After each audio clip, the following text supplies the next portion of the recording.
It started as a normal evening for Daniel Carter. He was scrolling through the local news while waiting for his wife, Emily, to come home from work. But then, something made his stomach drop. His finger froze on the screen.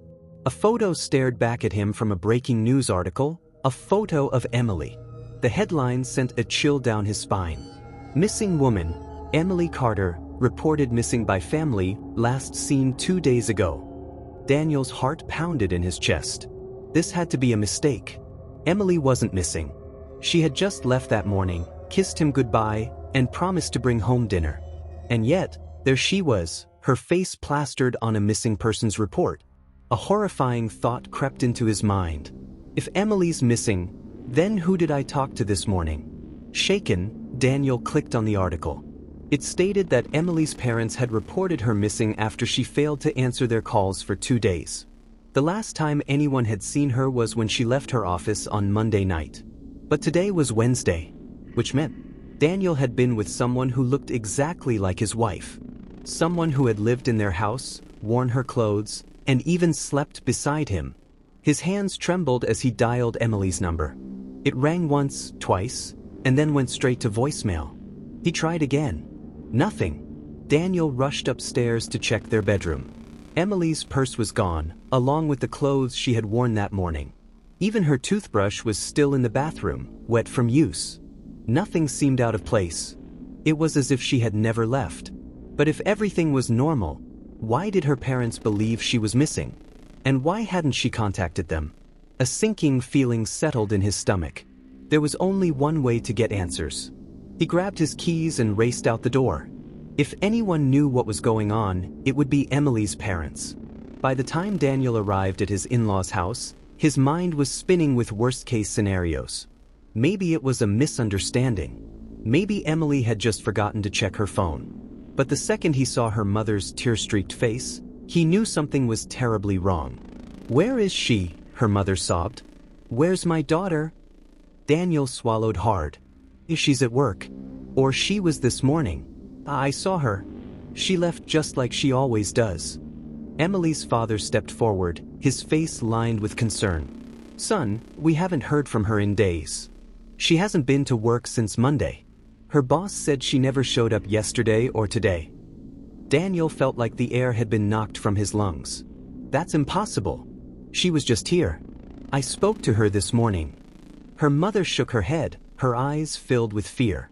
"Daniel, if Emily's been missing, who have you been talking to?" A shiver ran down his spine. Daniel rushed home, his pulse racing. He needed proof. Something to confirm that he hadn't imagined Emily being there. He pulled up the house's security cameras on his phone, fast-forwarding through the last 2 days. And then, his blood ran cold. There was no footage of Emily entering or leaving the house. In fact, in the past 48 hours, there was no footage of her at all. He rewound to the morning, to the moment he swore she had left for work. But the camera only showed him, standing at the door, talking to no one. His knees buckled. Had he been hallucinating? Was stress making him lose his grip on reality? That wasn't possible. She had kissed him. She had spoken to him. He had felt her warmth in their bed. He knew she was real.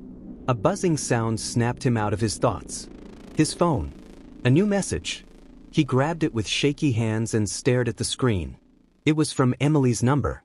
"Help me." Daniel's breath caught in his throat. He immediately tried calling her, but the line went dead. He texted back, "Where are you? What's happening?" 3 dots appeared. Then they vanished. A new message. "He knows you're looking." Daniel's heart pounded. Who was he? A loud noise suddenly came from outside. The front door creaked. His security alarm hadn't gone off. Someone was inside his house. And then the lights went out. Darkness swallowed the house in an instant. Daniel's breath hitched as he stood frozen in place, his pulse hammering in his ears. His grip tightened around his phone, the last message from Emily glowing ominously on the screen. "He knows you're looking." Who was he? And more importantly, who was in his house? A soft creak echoed from the hallway. Someone was moving. Slowly.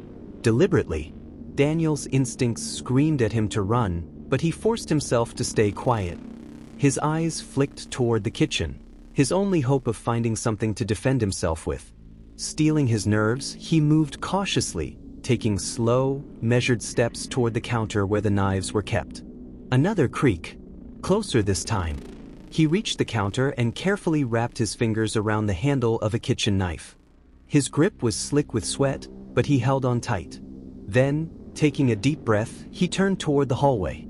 "Who's there?" he demanded, his voice sharper than he felt. Silence. A whisper. So quiet he almost missed it. "Daniel." His stomach turned to ice. It was Emily's voice. "Emily." His throat went dry. "Where are you?" No response. Just the sound of slow, deliberate breathing. He could hear it now, just beyond the doorway leading to the living room. Something wasn't right. His whole body screamed at him that something was horribly, impossibly wrong. A shadow shifted in the dim light. His heart slammed against his ribs as he caught a glimpse of a figure standing at the edge of the hallway. It was Emily, or at least it looked like her. She stood there, her head slightly tilted, her hair hanging messily over her face. She was wearing the same clothes she had on that morning. "Emily." His voice barely came out. "What's going on? Where have you been?" She didn't respond. She just stood there, watching him. Something was off. The way she stood, the way her shoulders slumped unnaturally, as if she were lifeless. And then she smiled. Not a normal, relieved smile. This was something else entirely. A slow, unnatural curl of the lips that sent ice down Daniel's spine. "You shouldn't have looked for me, Daniel," she said, her voice low and strange. His fingers tightened around the knife. "What are you talking about? Your parents said you were missing. And then you texted me. You asked for help." She cocked her head, her smile never faltering. "Did I?" Daniel's breath came fast and shallow. He took a small step backward. "I saw the messages. I have proof." Emily, or whatever this thing was, just continued to stare, unmoving. Then, the phone buzzed in his hand. A new message. From Emily's number. His heart stuttered as he slowly glanced down at the screen. "That's not me." Daniel's body went cold. He snapped his head up. Emily was gone. The hallway was empty. A sudden, sharp knock pounded against the front door, making him jump. 3 knocks. Then silence. And then a voice. Low and distorted, barely above a whisper. "Let me in." Daniel's blood turned to ice. That wasn't Emily. His grip tightened around the knife as he backed toward the nearest exit. Every instinct screamed at him to run. And then, his phone buzzed again. One final message from Emily's number. "Don't open the door. Whatever you do, don't let him in." Daniel's breath hitched as he stared at the door, his heart hammering. The handle started to turn. The darkness swallowed Daniel whole. His heart pounded like a drum in his chest as he pressed his back against the wall, gripping his phone tightly. The flashlight beam flickered, casting eerie shadows across the hallway. Someone was in the house with him. And they were moving closer. A whisper of movement. A shadow shifting in the doorway. Then, a voice. Amused. "You weren't supposed to find out this soon." Daniel's breath hitched. The silhouette in the doorway was Emily. Or whoever had been pretending to be her. The same woman he had kissed that morning. The same woman he had lived with for days, never suspecting a thing. But now, in the dim light, she looked different. A little too stiff. A little too controlled. A little too unnatural. Daniel clenched his fists. "Where is my wife?" A slow smile curled on her lips. "She's been waiting for you." Then she lunged. Daniel barely had time to react before she crashed into him, knocking his phone from his hands. He hit the ground hard, but adrenaline fueled his movements. He twisted free, scrambling to his feet. His mind was racing. She was strong. Too strong. He darted for the front door, but a sharp pain exploded at the back of his head. The world blurred as he crashed to the floor, everything fading into darkness. Daniel groaned as his eyes fluttered open. His wrists were bound. His head pounded. And the air was thick with dampness. He wasn't in his house anymore. The dim glow of a single hanging light bulb illuminated a cramped, windowless basement. Pipes lined the walls, dripping water into small puddles on the concrete floor. A metallic scent lingered in the air. Then he saw her. Emily. She sat in the corner, her wrists tied, her face pale and tear-streaked. But the second she saw him awake, her eyes widened with urgency. "Daniel, you have to get out of here."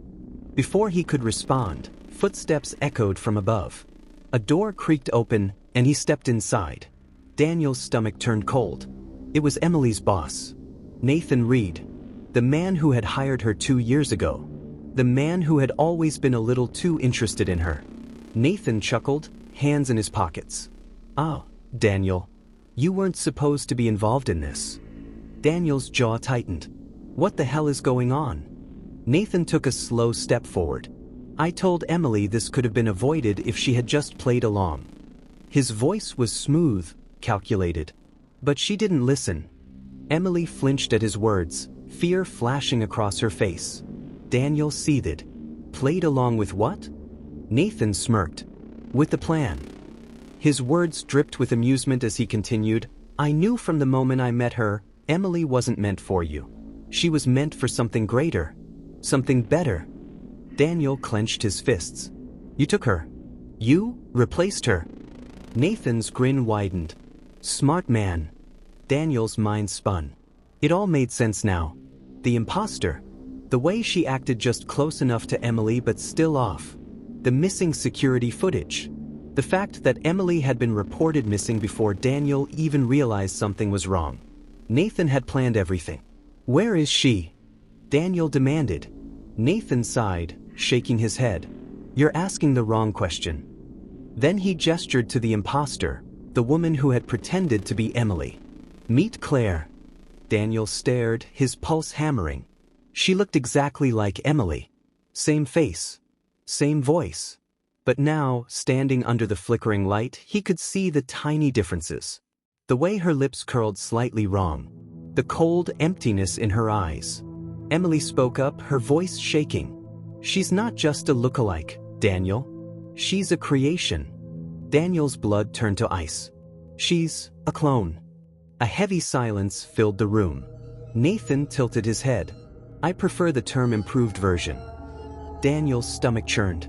His wife, his real wife, had been kidnapped so Nathan could replace her with a clone?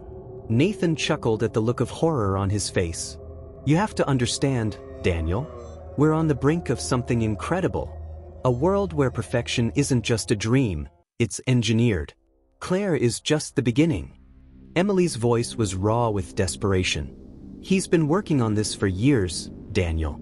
He didn't just take me, there are others." Daniel's breath caught. "Others?" Nathan shrugged. "Emily didn't appreciate my vision, so I had to do something drastic." Daniel's muscles tensed. He had to get them out of here. But before he could react, Nathan pulled out a syringe. "Don't fight it, Daniel," he murmured.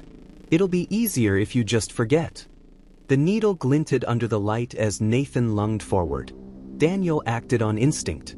He kicked out, knocking the syringe from Nathan's hands. It clattered to the floor. Nathan stumbled back, cursing. Emily took the chance to move. She twisted her wrists against the rope until, snap. She was free. Nathan lunged for her, but Daniel tackled him. The two crashed to the floor, fists flying. Emily grabbed the fallen syringe. Without hesitation, she plunged it into Nathan's neck. His eyes widened in shock. "Why you?" Then his body went limp.